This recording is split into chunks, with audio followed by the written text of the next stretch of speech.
It's a warm welcome wherever you are watching us from. This is Sporting TV, your number one leading sports channel, and I'm your able host Molo Collins, and I'll be taking you through this Harambee Stars fixture pitting Angola and Kenya, a match which will also be played at the Moi Sports Center, Kasarani. Remember, this is Group A that consists of Morocco, Zambia, Angola, and Kenya. Of course, Morocco being the favorites in this group, and Kenya managed to upset Democratic Republic of Congo by a solitary goal, which was scored by Austin Odhiambo, the hero in that match. And of course, the president had promised, of course, to award each win for Harambee Stars 1 million each for, and of course that one is in the bag, and we are on to the next one. Well, before we move on, remember to view, like, subscribe, and share, and you can also drop a comment on the comment section down below. Let's get interactive across all social media platforms, and on Facebook I'm at Molo Collins. I will also be keeping tabs on all the matches continuing in Tanzania and Uganda, and of course Kenya, which are the three countries co-hosting this showpiece of CHAN 2024. Well, the mood is very high in that Harambee Stars camp, because as we speak, each player in that Harambee Stars, including the technical bench, the technical team, that means that all of them are now millionaires. Enough of that introduction. Give me also your, because as they come, remember also to give me your prediction. Harambee Stars Angola, which team do you think is going to win this match? Well, Benny McCarthy has his work cut out. He has 3 points in the bag. Remember that at the moment Morocco is the one leading that group with 3 points, Kenya 3 points, but the goal difference between Morocco and Kenya is the only thing separating the two teams to top that group. Well, a morale booster, and we are going to see that. Do you think that anything needs to be changed in that Harambee Stars setup first 11? Because there is a saying that goes, if it works, never change it. And Benny McCarthy should not ring in so many changes, because I think the first 11 that started for Harambee Stars did duty, and it was a good one. So I don't think Benny McCarthy should include so many changes in that Harambee Stars setup. He should just trust in his guns and go all out attacking in that game. Well, I did watch that game between, of course, Kenya and Democratic of Congo, and I think maybe the boys can improve in 1 or 2 things, maybe in the upcoming match between Angola, which of course is not going to be an easy one, because Angolans are very good to keeping the ball and playing those short passes. And remember, the Angolan league is ranked one of the best in Africa, and I can remember the only Kenyan player to have featured in that league is Alan Wanga. Remember, years back, as I take you back, remember that it was Alan Wanga who went on to Petro Atletico, and Alan Wanga went to that league to replace Manucho, and it was Manucho who moved to Manchester United when still Sir Alex Ferguson was at the helm at that time. So it's not going to be a very easy match for Harambee Stars, but one good thing is that they have 3 points at the back, and I'm just going to take you through the first 11 that did duty for Kenya in that match. In between, we had, of course, Bran Omondi, who had a good game, and of course he was flanked by Abu Domar, Daniel Sakari, Sylvester Owino, and Alpha Onyango. And in that middle of the park, there was also Austin Odhiambo, Manzuri Sakwa, and Masud Juma. And in that same match, Masud Juma didn't play the whole 90 minutes, and he was replaced by Mushiri, the Ulinzi Stars skipper in that match. So I have observed a few things that maybe Benny McCarthy should work on. I think that Harambee Stars takes a lot of time building from the back, and by the time they get into that opponent's half, then they've been marked out, and there's no way that they can go through that midfield all the time by playing long balls. They need to be very quick on their transitions when building from the back to that attack. Well, on the sides and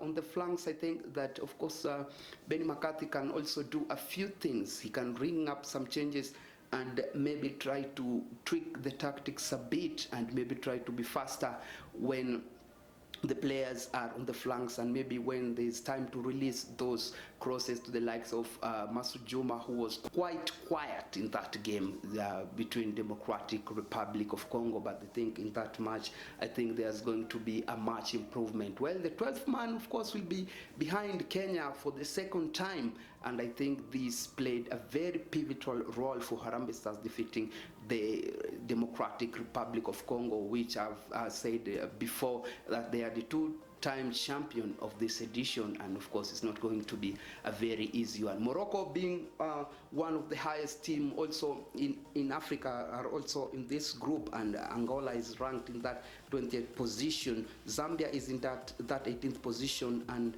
Democratic Republic of Congo is also ranked among the best teams in Africa. So expect fireworks in this match, expect a lot of good football, expect a lot of tackles flying high from side to side, and in that midfield expect the likes of Austin Odhiambo to cover every blade of the grass to try to get Kenya over the line in that match. And I think if Kenya managed to get a draw or maybe a win into this point in this game, then I think that Kenya will be home and dry, depending on the other results, of course, pitting Zambia and Angola in the next match that we are waiting. And it's not going to be an easy one for both teams to make it out of this group, because Morocco is a very strong team, and I would like to see how Kenya is going to play against these African champions. And if Kenya manage to get a draw or maybe a win, then they'll be good to go, because Morocco is ranked as one of the best not only in Africa but also around the globe. Remember that in the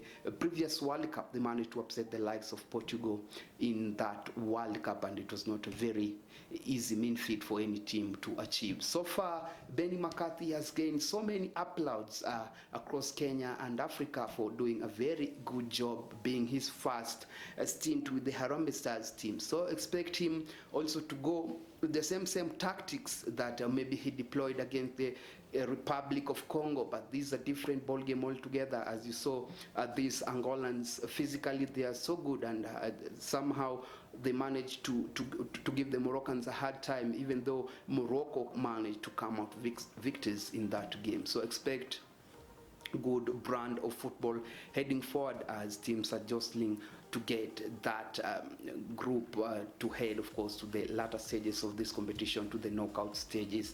And it's going to be a very beautiful game for us to watch, we Kenyans, and I think that a lot has still to be done in that Harambee Stars setup, maybe in terms of gameplay, in terms of organization, in terms of how quick are we on a transition, moving our ball from one side to the other, or maybe into the opponent's half, and again repeating the same possession before finding that pocket of space, and maybe the likes of Austin Otieno will like to spread those passes, maybe to the likes of Mushiri, maybe to the likes of Masud Juma, and I think it's going to be not very pleasant if Harambee Stars don't manage to get past the knockout stages. Being Kenya is the host, many expect Kenya, of course, to make it to the later stages, and I think that the numbers that we currently witnessed at the Moi Sports Center Kasarani speaks volumes in the way Kenyan football is growing and what still need to be done.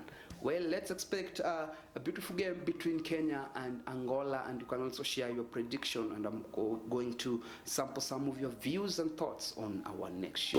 The last time that Kenya faced the Democratic Republic of Congo, Benny McCarthy opted for a 4-5-1 kind of formation with, of course, Masud Juma at the tip of that attack and Austin Odhiambo slightly behind him, and somehow it managed to work, but major work still has to be done in the middle of that park, because our midfielders lose a lot of balls in that middle of the park, which is very dangerous when facing a team that is very seriously set up. So Benny McCarthy, of course, should ring in some changes in that Harambee Stars, or maintain the same players that did duty, because as I'm aware, I think that Kenya is improving in every game that they are playing under Benny McCarthy. So I think that the defense is also not that good, and remember, Omija managed just to clear a ball when, of course, Brano Omondi managed to make a mistake that could have punished Kenya in that match. So far, I think that Kenya played really well in that second half of the match, and in the first 30 minutes they manage only to soak in the pressure